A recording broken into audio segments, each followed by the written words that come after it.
السلام عليكم ورحمة الله. أعوذ بالله من الشيطان الرجيم. بسم الله الرحمن الرحيم. الحمد لله رب العالمين. والصلاة والسلام على رسولنا محمد وعلى آله وأصحابه وأتباعه وسلم. ربنا اغفر لنا وارحمنا وأنت خير الراحمين. آمين والحمد لله رب العالمين. Last week we studied the first verse here, verse number 36. But it is a very beautiful verse. مَا لَكُمْ كَيْفَ تَحْكُمُونَ. It's very beautiful in Arabic. Meaning-wise also is, how can you make judgment? How do you make judge? How do you judge? What is the matter with you? What does it mean? It is the general attitude, let's say, stand of the Qur'an. Although I'm going to say something, but we may hear as if that it is not the case. I will go into the subject as well. Why it is not the case? Not why it is not the case. What is not the case? We usually hear people, whether they who speak to the audience or write a book about Islam, mostly addressing to Muslims. Do you notice that? For example, if someone comes and makes a speech here, it's quite normal. I'm not saying it's strange, it's wrong. No, it's quite normal addressing to Muslims. Of course, they address to the emotions of the Muslims, and they take for granted many concepts need to be discussed before speaking to Muslims. It means what makes them Muslims. That is omitted. Legitimately so. I'm not criticizing. Be careful that they are doing something wrong. But if you go and speak to certain kinds of people, you will speak to them according to their specialities. That's quite understandable.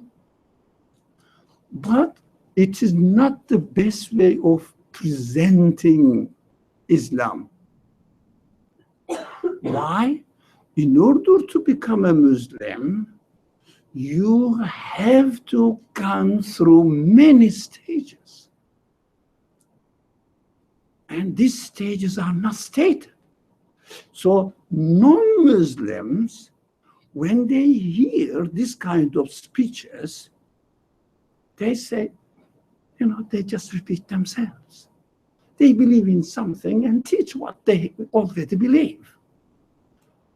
Because they don't have the background, what happens? They cannot accept it. Because what is presented to them doesn't make sense. For example, if someone comes here and encourages you to wake up at night, because at night prayer is much more worthy of value, reward than another prayer. I am a non-Muslim now listening to it. What are they talking about? What's prayer? Whether you wake up at night or in the morning, daytime, what is the difference? But it makes sense to already Muslims, but it doesn't make sense to non-Muslims. If you take, for example, if someone is interested in Islam, what we do, we encourage them to buy a book written by a Muslim addressing to Muslim audience, readers. So this book is prepared for the Muslims. to maybe consolidate their already taken belief or already accepted belief, their already accepted status, but they presented Islam is the best religion because Islam is a religion of kindness, mercy, this kind of vocabulary. But of course, there are some verses which doesn't really go along with this rhetoric. They never touch it.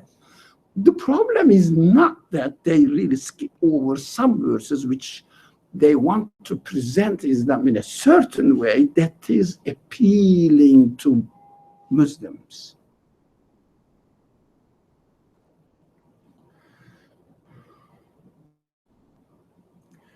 For non-Muslims, this presentation brings no benefit, right? But when we look at the Qur'an's revelation, the first revealed verses, how they followed from what kind of rhetoric until where. You look at them, the majority of the chapters of the Quran were revealed during the Meccan period. They don't speak to Muslims. They speak to human beings. So if someone wants to understand human qualities, they speak to human qualities.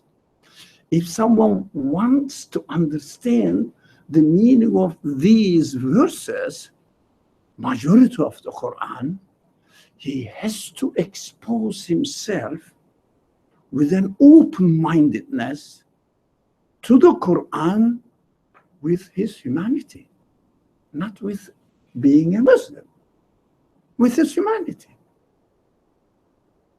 How my Creator speaks to me and what does he say? So I will really confirm it or not.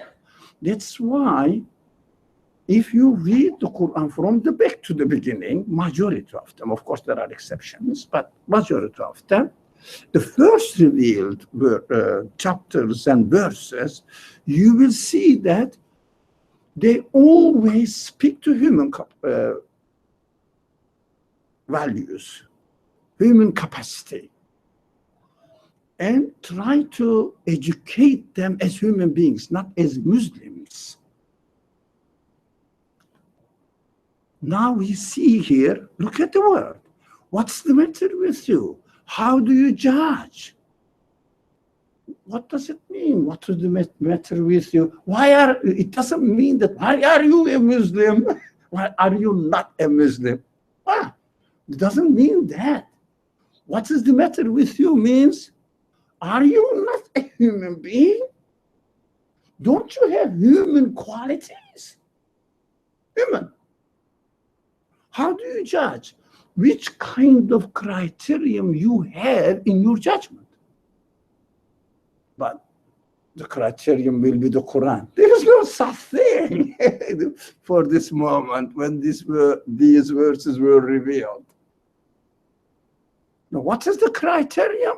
At the beginning of the revelation, until the human feelings, emotions, mentality has been completely educated, trained in the Quranic perspective of the worldview, then Quran appealed to believers' perspective. Before, where is this? Nothing here. It is not saying that why don't you believe in God? Why don't you follow the revelation? Why don't you follow the prophet? It doesn't say that. What does it say? How do you judge using your human qualities? You have to say it.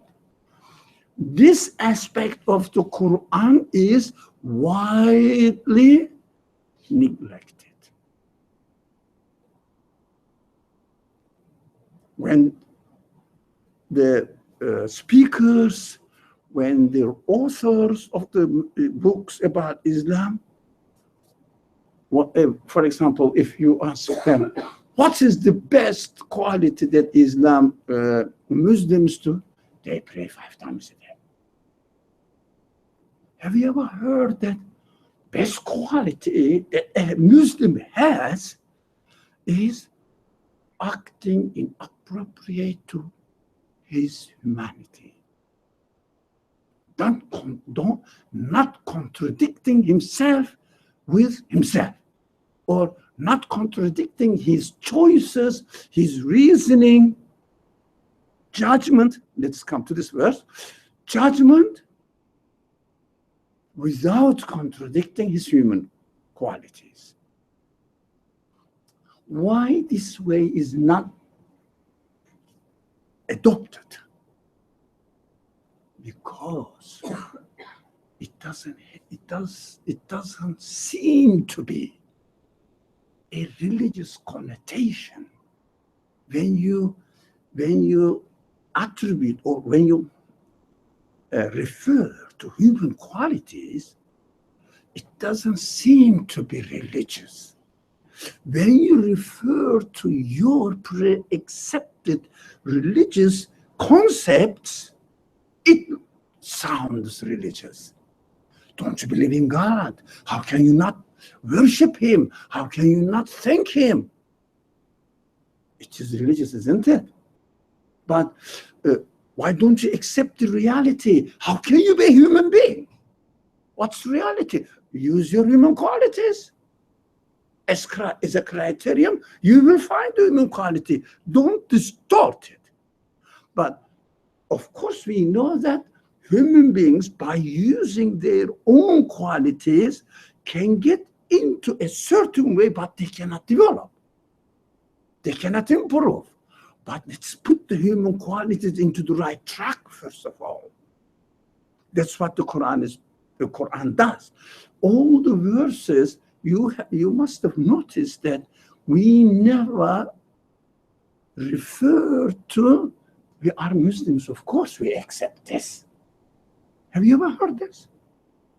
But mostly we refer to human side, as a human being. Use your human reasoning, use your human feelings, or human, whatever, the qwa, that's qwa in Arabic, human qualities, whatever you call them. For example, reasoning, feeling, whatever. Because this is the Quranic way of presenting the truth. Now, today again, this is an introduction, because we needed this introduction in order to understand the following verse. Verse 37. What does it say? 37. Arabic? Arabic? Masha. أم لكم كتاب فيه تدرسون. Yeah. Now, English? Now you can. That's your turn. 37, right? Or do you have a book which you study? Sorry? 37, right? No, 37. Make it articulate so the recording will be clear for those who follow live stream. Oh. Maybe more, I don't know, more people who are following in the live stream. Yeah. Articulate. Make it clear. Articulate. You can do it. Oh my gosh. You're not taking a test. You also fail. No, so feel free. But make it clear, your voice, your vocabulary, articulate it. That's very simple. Just read it. Yeah. Slower. But Didn't I just do that? Or No, do you have like, words? yeah. raise your voice. Okay. Voice Alright. articulated 37. for the sake of record. Oh, sorry. Okay. 37. Or do you have a book which you study? A book Which which you study. Now, What do you think the addressee of this verse are expected to have a book? Which kind of book in Mecca? The Qur'an. There was no Quran. That is the point. Wonderful. You made a beautiful comment, which is the mindset of the Muslims doesn't work. But don't be ashamed. That is reality. That is our reality. In Mecca, there was nothing, no book. People didn't know how to read and write. Only a few people just write it. They didn't have any book. There was no such concept. This is the point. But your answer helped me to make my point clearly. Thank you. Thank you very much. Don't be afraid of making mistakes, huh? Because it helps us to understand what is missing, what is really right to have it. So, do you have a book which you read, you study? تدرسون. You study? People don't know how to read and write. What are they going to study? But why does the Quran say, or God speaks and addresses to these people, that you don't have a book and you are not studying, but if somebody tells me that, do you have a book you study? I say, no, I don't. Do you see what I mean? I don't. And what is the purpose of the verse then? No. Studying the book is anything written meaningful. Yeah? So meaningful written things for the people who don't believe in any religion, who don't believe in any prophet or anything, they didn't know. Look, I have to go back a little bit to the historical background. These people that the Quran addressed them, it doesn't mean that we are much more advanced than them. No, we have to say. They heard that there were some tribes on the north, Thamud, on the south, Ad, and this kind of tribes, Lot, this kind of things. And they were destroyed. Because they believed in God in general, they just had the idea that God destroyed them because they were not nice people. They did not refer the event to the prophetic message. That is the missing point, not enough stressed in history narrations. The people didn't have the concept of prophethood in Mecca, like these people. Don't have the concept of prophethood, messengership. In whole Christendom, there is no concept of messengership. Jesus is not a prophet. Got it? Jews have it all. The whole Jews in the world is not more than 16 billion, not billion, million. It means something like the people of New York in the whole world. They have the concept of. Some Christians respect the Old Testament, but very little proportion of them read the Old Testament. If they read the New Testament. Some of them, yes. The church followers, yes. But majority of the general public don't. How about the Muslims? They don't study the Quran either. Though the situation is the same, almost the same. Of course, there are exceptions among Jews, Christians, among Muslims, but there are exceptions. 1%, 2%, this kind of 5%. I don't think so. In the Muslim community, I don't think so. 5% people study the Quran. oh, the Muslim world will definitely change. No, I don't think so. So we are in the same position. So we have to address ourselves to this kind of verses and try to find out what the verses are expecting me or referring me to study. Study, tadarrus, needs what? Serious reflection on a text and try to decipher, find out, discover the meaning of the text. And these people don't have the text. What is the text that they have? What do you think? Like the scripture. They don't have scripture.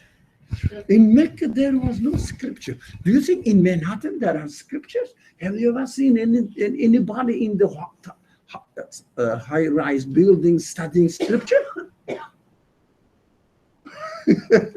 They study how to make money. Yeah, mostly. And how to develop the technology so that they can sell the programs and make money. I'm not saying 100% of them. Maybe, hopefully, 1% of them, including Muslims, Jews, Christians, 1% hopefully study the scripture.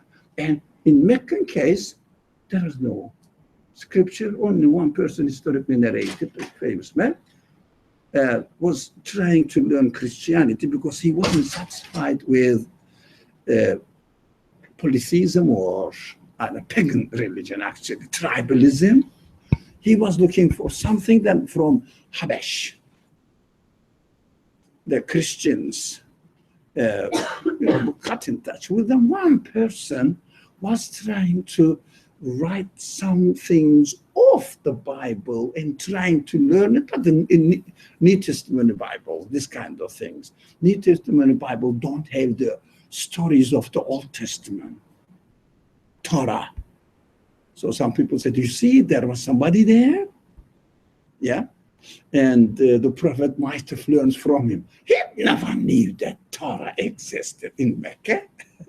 And all the Qur'an's narrations similar to Torah narrations. None of the Qur'an's narration is similar to New Testament narration.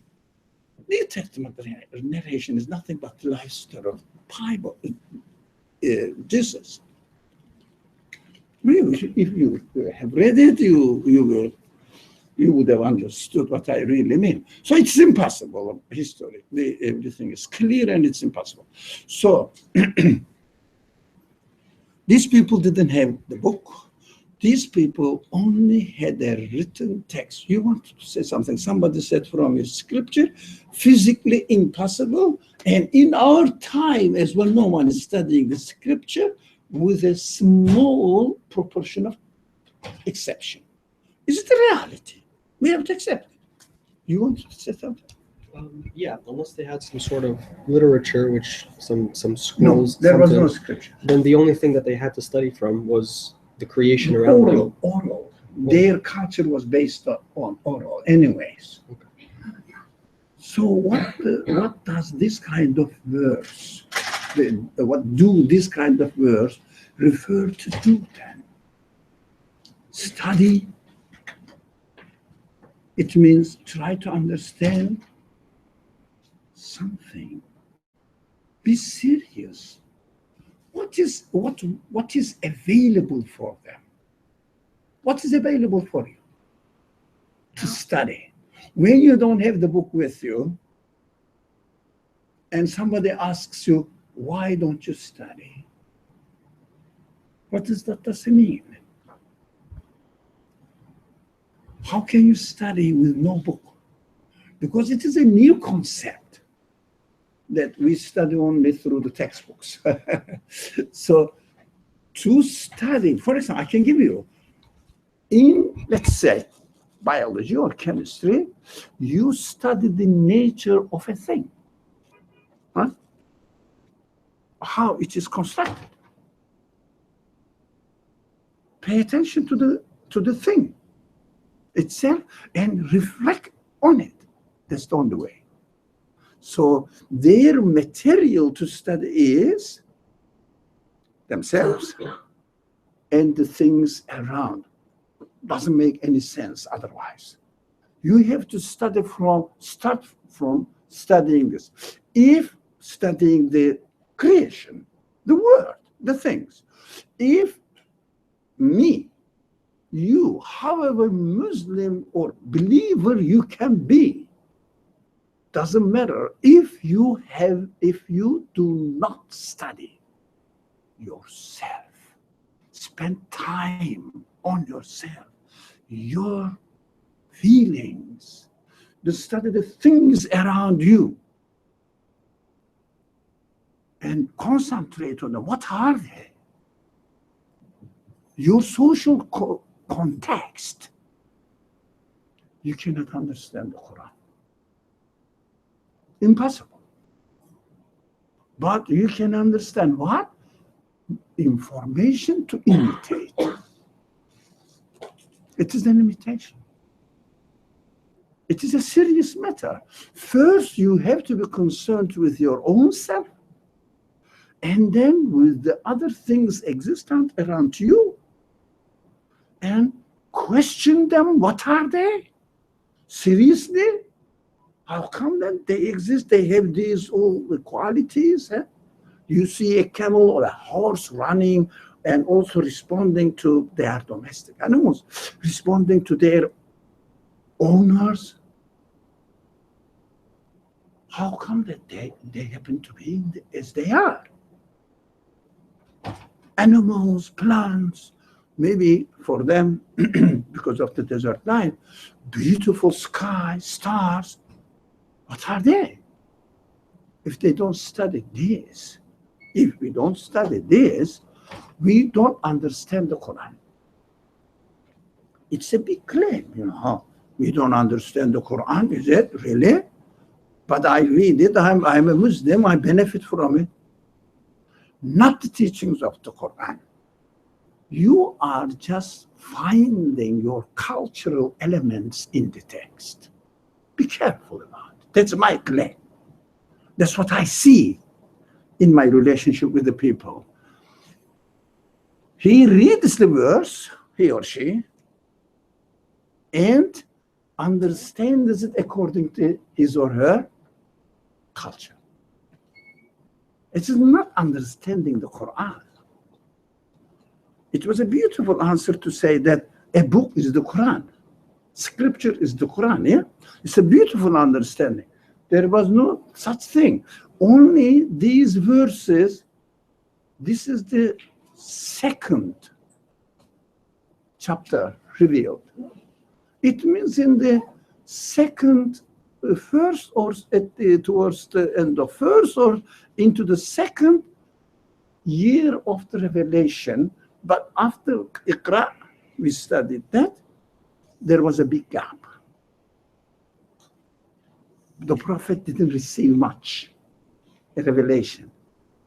So that's why it may fall into the second year. Well, no one can speak or really have the record of it. No one. So it wasn't a habit, it wasn't the culture of the people that they would record. This is the first verse we heard, it was such and such date. Nowadays, the people say, there is it is a boy in such and such hospital at 1:32 early morning, our boy, welcome to the world. 1:32. But this is the very modern thing.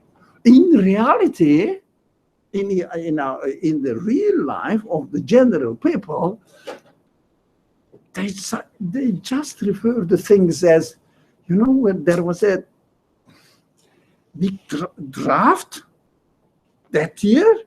Nah, this event took place in that year. For example, the year of elephant was the reference point. 10 years after the year of elephant.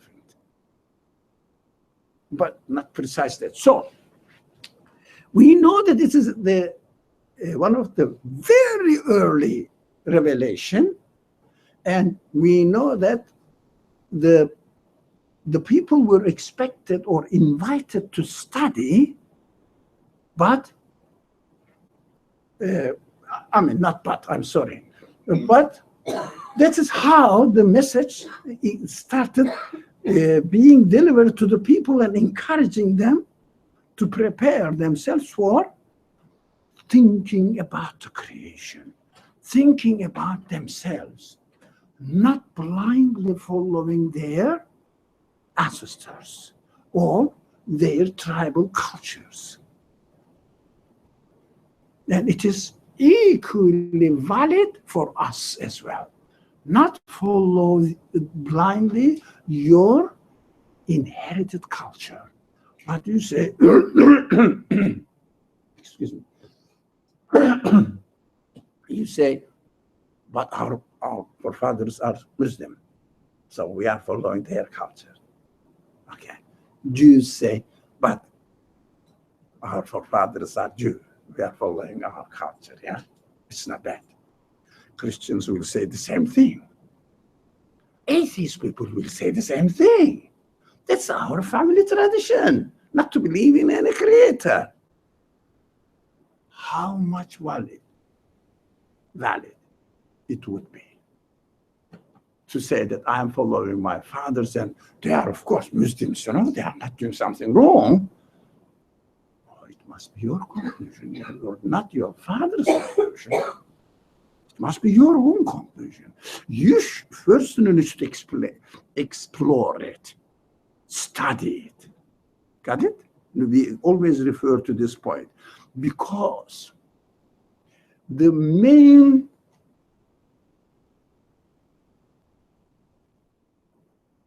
hindrance, obstacle for the Muslim population is not to study the scripture, follow their culture, saying that our forefathers, our parents are Muslims, and they teach us the right way. So I'm learning religion from them, but of course, they are learning from their parents how to pray, how to fast, not how to become a believer. Why? Because they have inherited the religion from their own forefathers in the same way. Are we going to keep repeating this meaningless, vicious circle? No, we can't.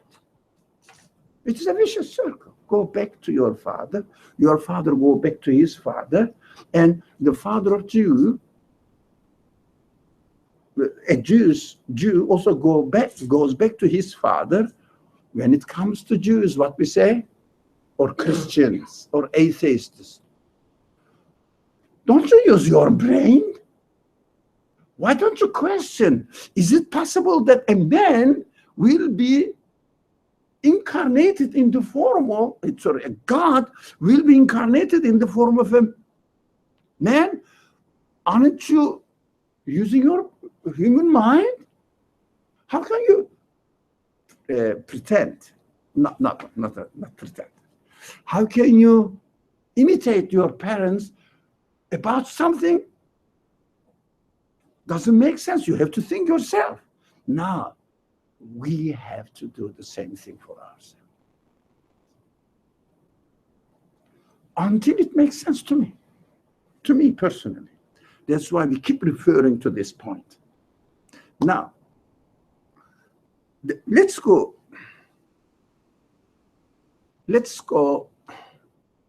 following verse.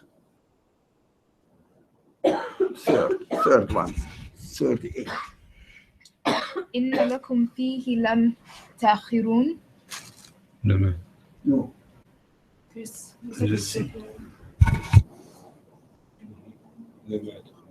فيه لما تخيرون لما تخيرون. this is I couldn't correct it. I know it is the same here, but lemma is I don't know, something happens there because of the technical things. I know. Yeah. Okay. So the meaning. You are trained. Would you try? So feel free. Feel free. Come on. Don't be shy. Yeah. And in which you find all that you may wish to find. Yeah. Now, we will read the book. We will find everything that we wish to find. Now, be careful here. What is compared? What your human feelings are expecting, what you will find in the creation or in the things themselves, how they really satisfy human feelings themselves. You will find in it what you wish. So let's ask, as a human being, what do you wish? Make it practical for our life. What do you wish?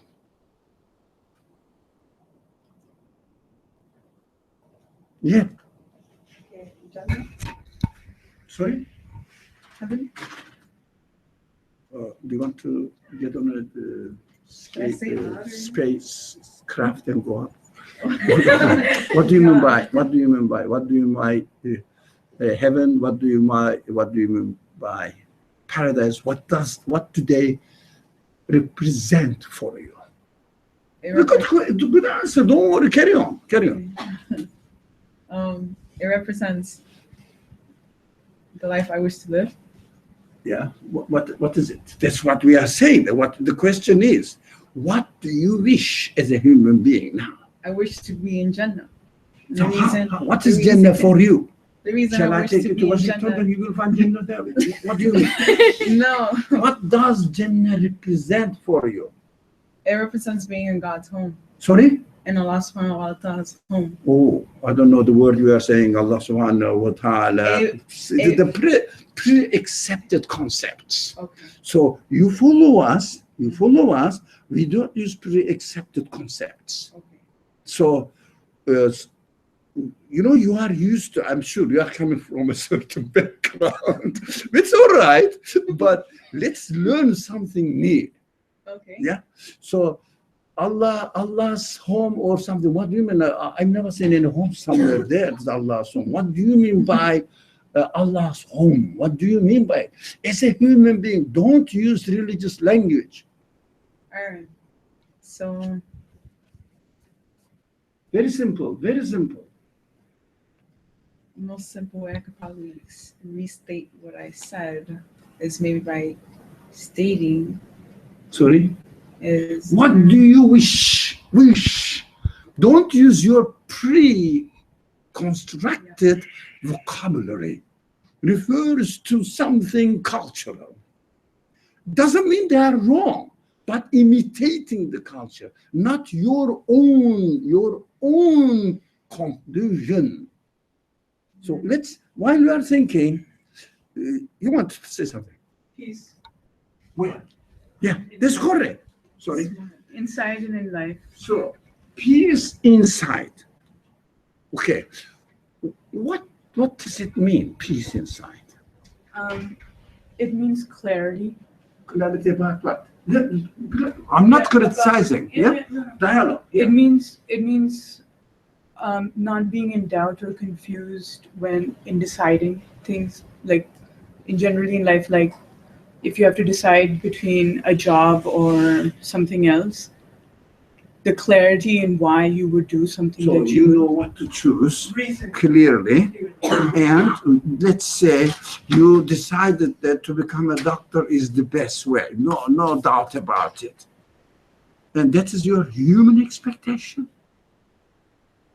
So you become a doctor and die as a doctor. So what? I mean, the wish can be broken down into your need and your want. So what do you mean by your need? It's As a physical. human being, what do you really need? Use your human qualities. Nutrition.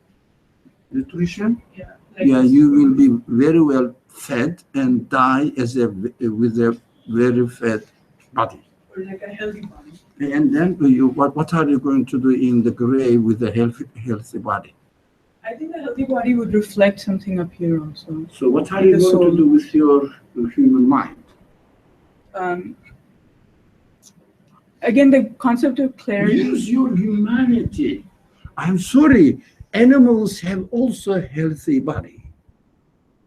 Use your humanity. We have been saying from the very beginning, and always we repeat, we have to listen to our humanity, not what the culture teaches us. Now, I'm not saying what you said was wrong, but let's go and investigate how to use our human side. Somebody is really eager to say something over there, but you have to shout. You are far away from the mic. No, not this. Healing and security. Sorry. Healing and security. What is security for you? I think the security system in NYU is quite well. What else do you want?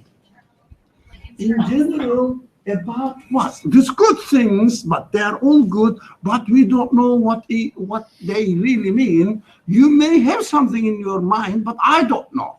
What do you mean by security? Social security? Insurance? Security from pain. Or Sorry? security from pain, security from like the things that make this life difficult sometimes for people. Security from like betrayal, security from Like what? Security from pain, security from betrayal. Betrayal, okay, you are not betrayed. No one mischieved you, right? No one mischieved you. You have no worry at all. You don't feel that you have to lock your door at night, and then in security you will die. Okay, think about it. Okay. Like you need a purpose in your life. You need Yeah. and also you need to feel like you're on your way to like fulfilling that purpose. So that Yeah, when okay. you die, Purpose for what? Now, let's come to the answer I am expecting. Purpose for what? You know, I have a purpose. What? I'm going home with by driving, or I have a purpose to become an engineer. I have a purpose, let's say, to raise up 2 children, 5 children, for example. What are you going to do with it? With 5 children, you will die. you need like, Human. I'm referring again, yeah. like a purpose that you feel that will supersede you after you die. Sorry? A purpose that will supersede you after you die. So now, come. What is that? For example, after you die, what is that? For example, for now, which kind of human feelings that we have, we wish these human feelings to be satisfied. All the struggles that we are having in this world is just temporary. Yes, just temporary. Security is temporary. Peace is temporary if you use it for your life in the world. But if you use it for your human qualities to be in peace, that is different, because the nature of human qualities, as you said, goes beyond death. But I have to, for example, I can use the word security. I need to be secure, not in my life that no one will attack me, assault me, or something, harass me, but I want to be secure. Who will continue the sentence? Eternally? eternally in happiness.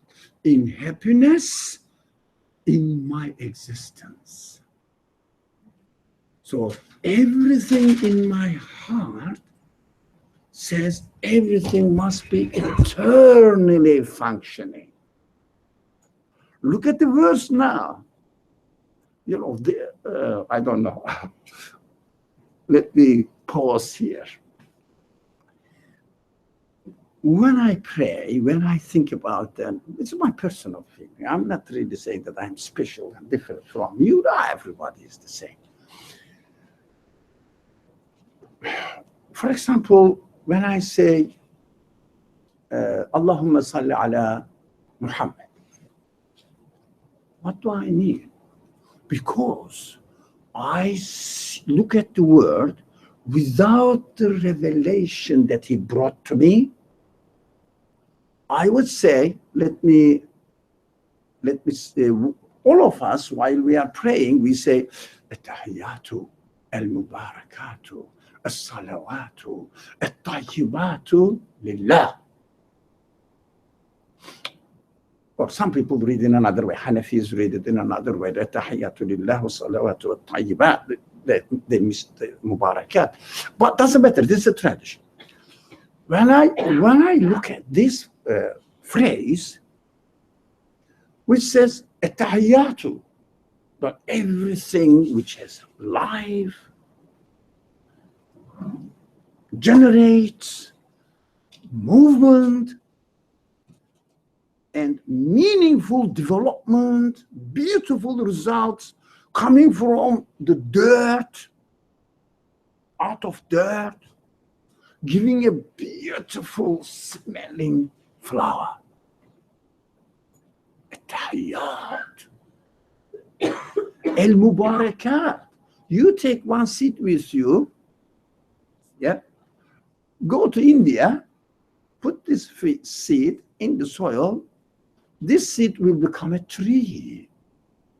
Mubarakat, blessed, multiplied billions of times. So, you know, this all, everything comes, if you like, as a result of first life and then barakah. Barakah, we understand. Barakah means what we understand from it. Oh, today I have many customers. I made good money. That's barakah. This is ridiculous. What are you going to do? It is not human. Yes, if you are given, yes, welcome. But it is not your human need. It is your animal need. Animals want to be secure. Animals want to, excuse me, don't misunderstand. I'm not insulting anybody. Animals want to be in peace, don't want to be bothered. But human making active decisions, right?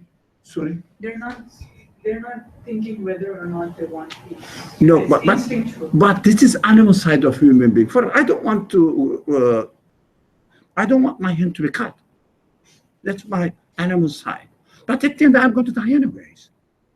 It doesn't mean that I'm going to cut my hand, but at the end, I'm going to die anyway. My human side expects eternal happiness, eternal peace, eternal security.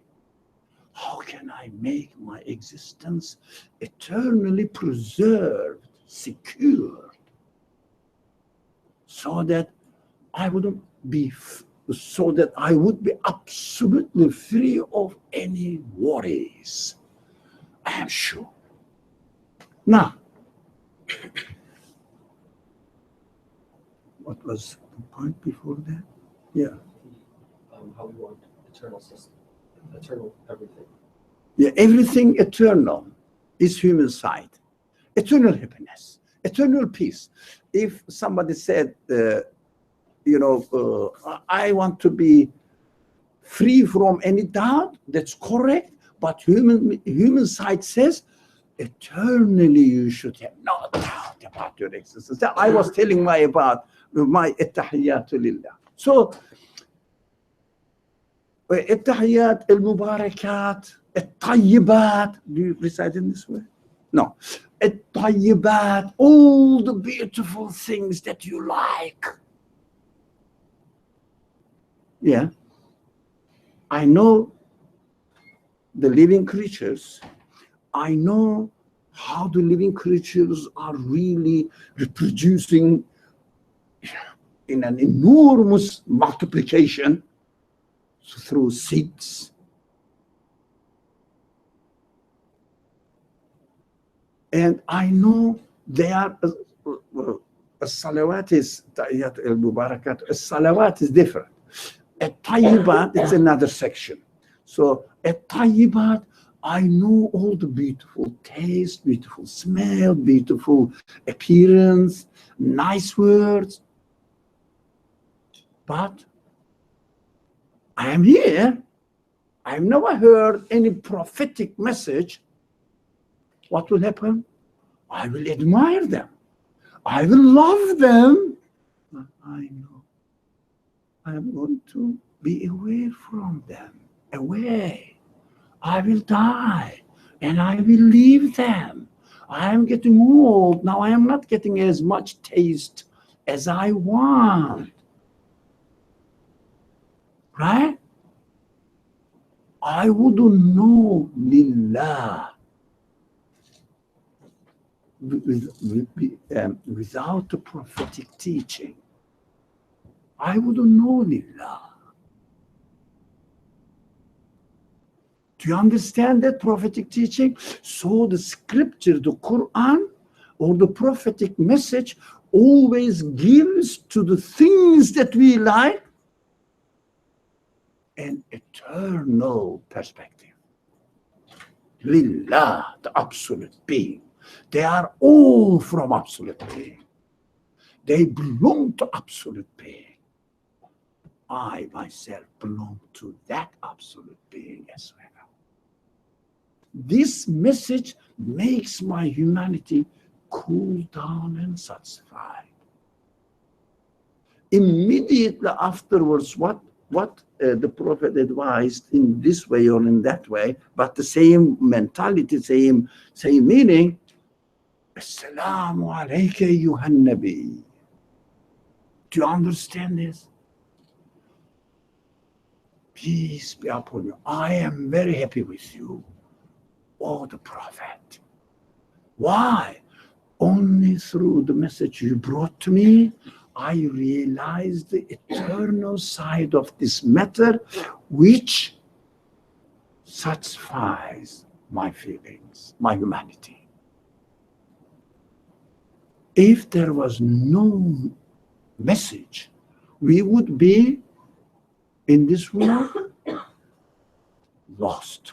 So, if someone says, I am a religious man, forget about it. Are you aware that the scripture brings eternity to your life? Not only saying that after we die, they say there will be another life. They say. This is not belief. This is narration. They say. They heard something. Muslims say this, Christians say another thing. Buddhists say completely different. Right? This is a transformation of the being, human life. So, but they say something. Be aware of what the message of the Prophet brought to you. Then you can say, peace be upon you, oh the Prophet. Why? Because of this message, your life changed. My life changed. Otherwise, I would love everything. I would seek a kind of peace, security, something, working in the in a system so that it will provide you for social security. That's very important practically.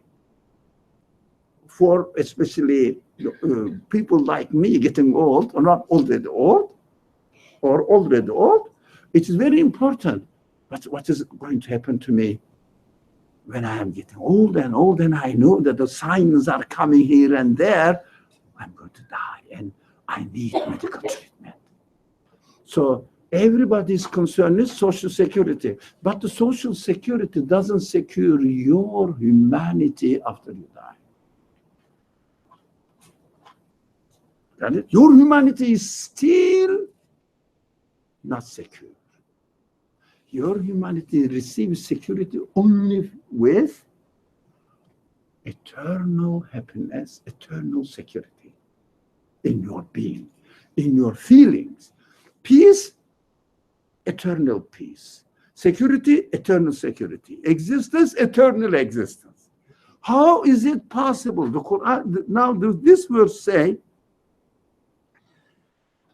in this book that you study, you find all that you may wish to find.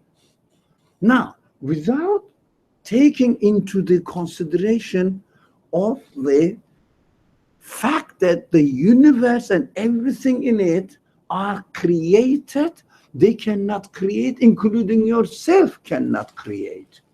Yourself, you cannot create anything. You cannot make sure to provide any means which will satisfy your human expectations, human wishes. Do you follow me? Or are you getting tired? Now, human wishes, you cannot satisfy. For example, let's say, when the Prophet, for example, when the Prophet was passing by the Mount,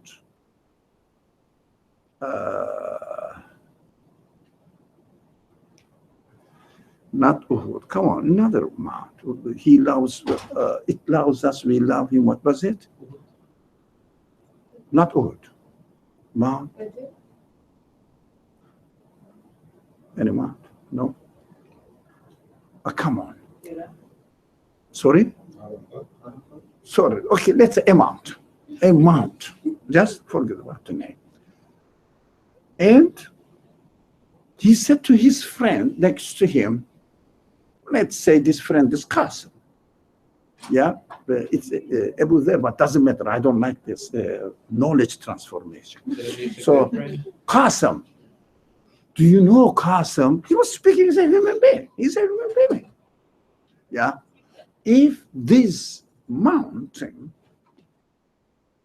becomes gold and it is given to me freely, I wouldn't be in peace until I spend all of them and give to charity to those people who are in need. And keep it. He said, that is the narration. I would keep it only a piece that I pay by my debts back. It is also meaningful, right? Pay the debts because you are in debt to the persons that they have right on you in this life. The rest is to be given for the sake of God or in the way of God. It means to charity, right? Why? Because he knows that. Can you imagine? Okay, anyone, you have a gold full of this room, which is really almost half of the gold stocks that the world has. This room is not much. There is not much gold in the world. Let's say you have, think about it seriously and think about your human side. Human side. Okay, you have this much gold. What will you do? What? Don't speak like using your previous word, saying that I will spend it for the sake of God. What does it mean? Right? So you are so much rich. Okay. Your humanity, human feelings. What do you say? I am secure now. I have no worry. Can you say that? I fulfill all my wishes. Whatever I want, I can buy. Yeah? This amount, you can buy New York with this amount of gold. Listen sincerely to your human feelings. What your human feelings will tell you. Okay, I have this amount of gold. So what? So meaningless, do you see? So what? It means, okay, I spent them, so what? Human side will say, I have a temporary life. And I want eternal happiness. Eternally. I want to exist eternally. This gold cannot give me eternal happiness, cannot give me eternal satisfaction. What am I going to do?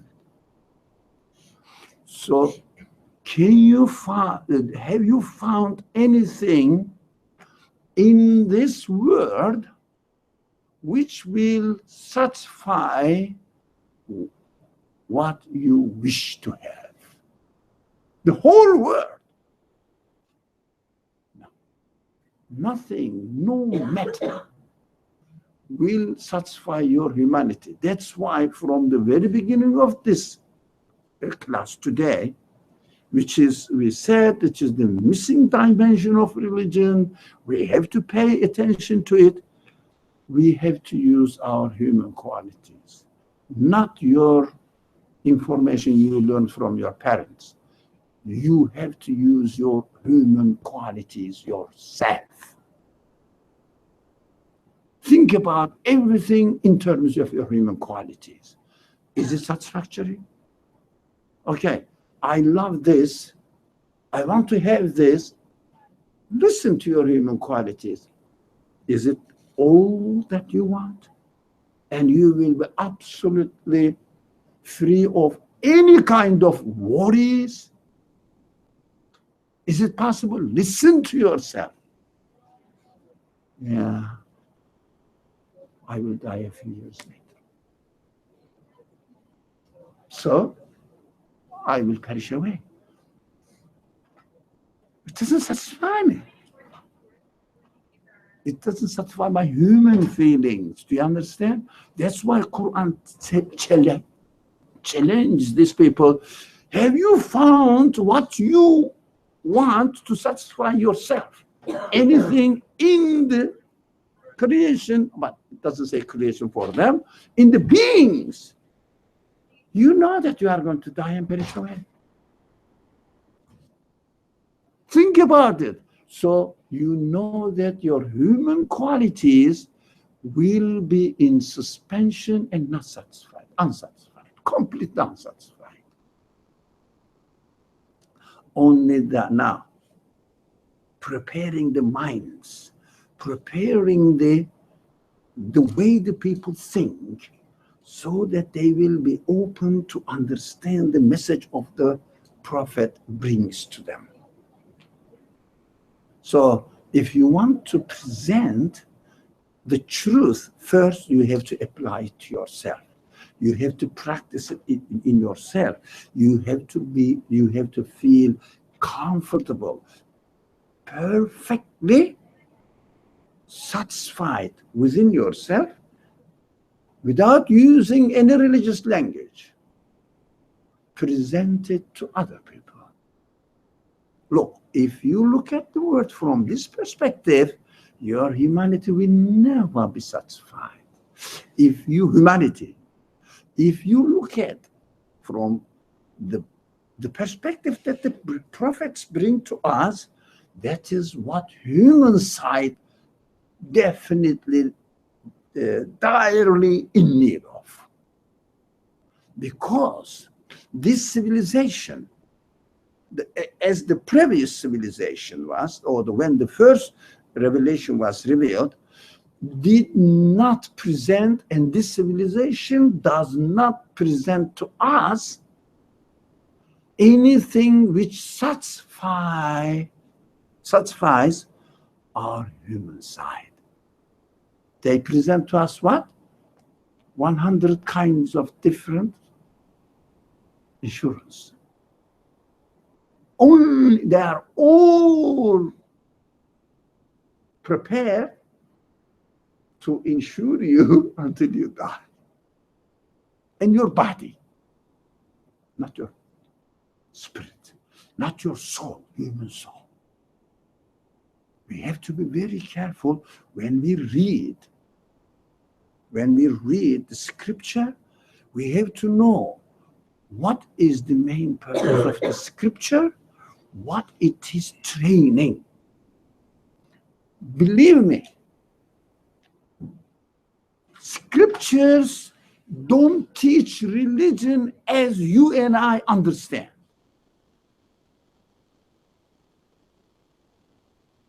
Whatever the name of the religion is, doesn't matter. Scripture teaches how to train your humanity, how to make your humanity satisfied. Read the scripture from this perspective. I don't think it is the common way of reading the scripture. Neither Christians, nor Jews, nor Buddhists, nor Hindus, nor Muslims read the scripture addressing their human side in general. There may be exceptions. That's why this radical divisions among the Muslims, Christians, Jews, or this kind of people, that kind of people, tribal, I would call them tribal conflict, causes from, first, ignorance of what religion is. The second, monopolizing the truth for themselves without being satisfied. That's why, for example, if, let's say, Ahab or Qasim, let the Qasim be bad guy today. For example, if Qasim said, go home, Muslims, we don't want you, you horrible terrorist people. What do? I take a defensive position to defend my cultural religion. What the Qur'an says, give an answer to this man, he will be satisfied that what I believe is human. Do you understand? So take pity on him. Why, this man is misled. How can I help him? He's attacking me. I am thinking of how can I help him realize the truth so that he will be aware of the truth. Do you see? The reaction doesn't exist. Do you understand? Reaction doesn't exist. But don't confuse, if Qasim attacks me to kill me, my body, that is a different case. But if he attacks my identity, if he attacks my belief, I will respond back with a satisfactory answer that he is missing the truth. I feel humanly perfectly satisfied with this understanding, belief in God, and not confusing the belief in God, making my existence eternal through the belief in God, makes me secure. My body may need insurance, that's different, but that's body-wise. We are not talking about the legitimacy of insurance companies. It is not our point. So my body is different. My humanity wants to have a satisfaction, but this man misses it, lacks it. Got it? How can I help him? How can I be helpful for him? That is what the prophetic mission is all about. How can I help him? People are attacking him. Of course, ideologically, it is very interesting. At the very, very end of 13th year, people tried to attack the body of the prophet physically, and he fled. Otherwise, that was the tribal understanding. They never attacked physically to kill him or anything until the 13th year of Meccan life. And he fled. That's interesting. So they attacked him. What did he do? Did he take any revenge? For example, if they say, to me, Ali, you are an idiot man. Me? You are an idiot man. That's revenge, isn't it? Does it help? This man? The Prophet always was saying, why does he think that I am an idiot? What is he missing? How can I complete his understanding and make him or turn him to be something happened on the screen, to be a human being. It's all right? Yeah. Okay.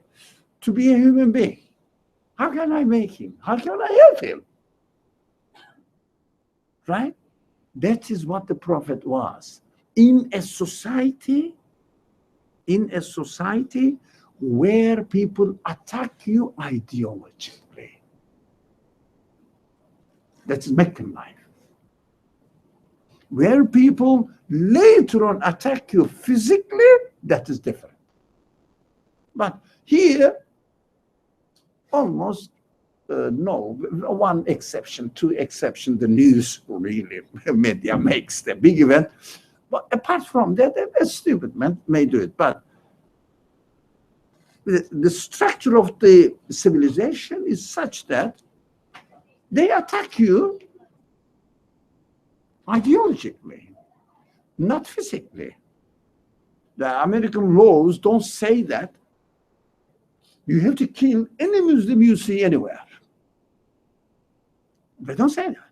So there is no such thing. So what we have to do here, we have to think of the ways how we can help them understand in order to free themselves from the slavery of their egoistic interpretation of their life. How can we save them? How can we help them? As the Prophet was thinking, how can we help them? How can I really convey the truth to these people who need it? That's what we have to learn. That's why we have to learn how to speak without the vocabulary which is previously imitatively memorized. It doesn't make sense to anybody. It makes Allah's religion look stupid. Do you understand? Look stupid. Doesn't make sense what they say. So we have to use what? A language, a vocabulary which makes sense to the audience as human beings, not as Muslims. Because here, let's say there are 11 million people. How many Muslims are here? And you are living in here, and you don't really see the Muslim unless you go to a masjid. On the street here and there, even you don't say anything. Majority of the civilization is based on materialistic worldview. They need guidance. You have to prepare for it, but unfortunately, we prepare ourselves to get a profession, to get a regular, secure job, so that I am fine. You are not fine. You are cheating yourself. We are cheating ourselves. How can I convey the message to those millions of people needed? At least you are not going to speak to millions of people. Your friend, your family members, your colleague at work, just speak to them to their human side without using pre-constructed religious language. That is the disease of the Muslim community, to keep narrating their own concepts, which is accepted by themselves, almost without knowing why, cultural, and presenting Islam through this vocabulary to a people who have no idea about Allah subhanahu wa ta'ala. But what? What? Say Allah subhanahu wa ta'ala when you are praying. Don't say to people. People don't understand. You are alienating them. They will say, these people have their own culture. Look at it. So they are just conveying their culture to me. Yeah, okay. The Pakistani culture is like that. And Arab culture is like that. American, I'm an American. I follow my own culture. Because my example is following his own culture. Do you see what I mean? I am legitimizing him to be an American and follow American culture, which is secular. Do you understand? By presenting my culture to this man without making it, presenting it in a way that it makes sense to him as a human being, legitimizing his attitude. That's why they say, go home, yeah? Because you belong to another culture, go. As far as their perspective is concerned, they are right. What are you really confusing our life? Go. Leave your own culture within your own cultural environment. Why do you really pollute our life? That's there. Because we are presenting our belief in a cultural way. These are very important, practically very important things that we have to pay attention to. Okay. How does one separate Arab culture of that time from when reading the Quran? We are reading the Quran. I mean, not these few verses, but there are entire surahs that are based on very specific Arab contexts. Like, there's one about something about the men calling their wives, like, you were like my mother's back, you know. Like, excuse me, you are talking from the translation that you read. It's not reading the Quran. No. We have to read the Quran like we are reading. Read it in Arabic. It doesn't matter. Even you know Arabic. You have to know the methodology of the Quran. That is not really. You cannot really pass judgment by saying that this is Arab culture or something, because the Quran, Ahmad, we have been studying this for many years. No. It's revealed in a particular language at a particular No. space. No. I mean, can we deny that the Quran is not in Arabic? Quran is in Arabic. That's correct. I mean, I understand the question, but really it takes a 1 year, 2 years course. So it was revealed. We studied this, and I keep repeating this. Those people who attend continuously this class, they will witness this. Quran was revealed within a historical context, but the content of the Quran is universal. If you don't know how to universalize the context of the Quran, never narrate anything from the Quran.